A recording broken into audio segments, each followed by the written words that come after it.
Hello again, I'm Stephen Jerome, and I'm going to continue reading from The London Year, my third novel. I'm going to jump back in real time wise a little bit. Maybe you can tell by the haircut.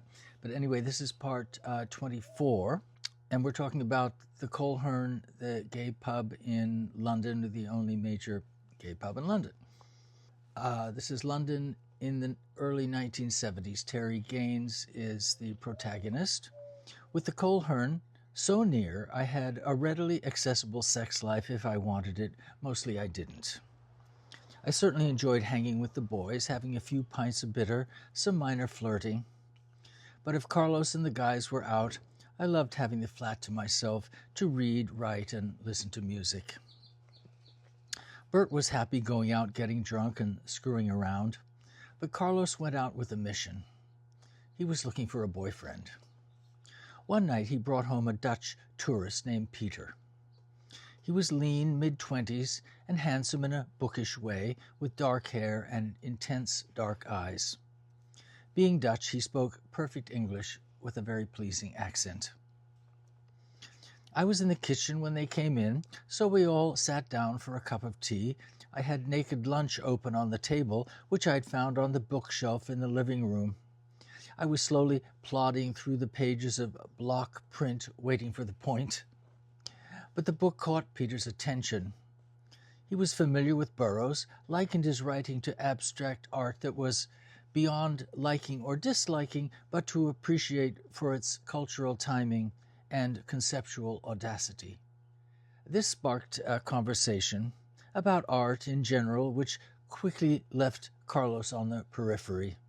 Then Bert came home alone, and the night became a social one, not a sexual one. If this bothered Carlos, he didn't let on. But when Bert retired, so did Carlos. Peter and I were getting along, so he stuck around. He was the first person with whom I'd had an intelligent conversation in months. Also, I found him very attractive. He asked if I'd like to go for a walk, and though it was nearly midnight, I had the following day off, so I agreed. I put on my duffel coat, and we ventured out. Peter was better read than I was, and our conversation ventured in all sorts of literary and philosophical directions. He'd been in London nearly 2 days already, he said, walking all day and into the night, excited to explore the city's historic nooks and crannies. We spent that first long night together walking, brisk-paced all over central London. He had a dog-eared map, so we just rambled, not afraid of getting lost. It was with Peter that I first saw Tower Bridge. All lit up and its leaves raised for nighttime river traffic, the two towers had the slightly grim feel of a 19th century prison, not unlike Wormwood Scrubs, which is a reference to earlier in the book. To my surprise, Peter told me that the Tower Bridge was built in the early 20th century. We had a smoke, sitting close together on the wide steps of St. Paul's Cathedral. As the night wore on, we found ourselves in Notting Hill Gate, which the map said would head us back the quickest way to Earl's Court. Notting Hill was a charming neighborhood with numerous squares surrounded by white-columned row houses, but it had a casual air with gently winding streets that inclined on the hill for which it was named.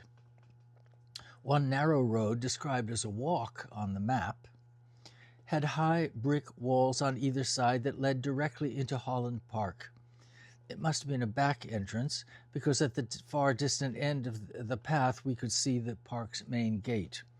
Between, there were a line of trees to our left, adding deeper shadows along the east side wall.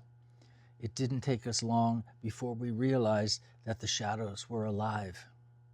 There were men there, more than several, standing solo or in close couplings. Quite by accident, we'd stumbled upon a gay cruising spot. But by this time, I was walking arm in arm with Peter, already falling in love. We didn't have sex that night. Peter wanted to get back to his hotel. Instead, we said a chaste good night near the locked gates to Nivern Square, just across from the flat, and Peter went his way. I'll stop there for the moment. Thank you for watching, and stay tuned for part 25 coming tomorrow.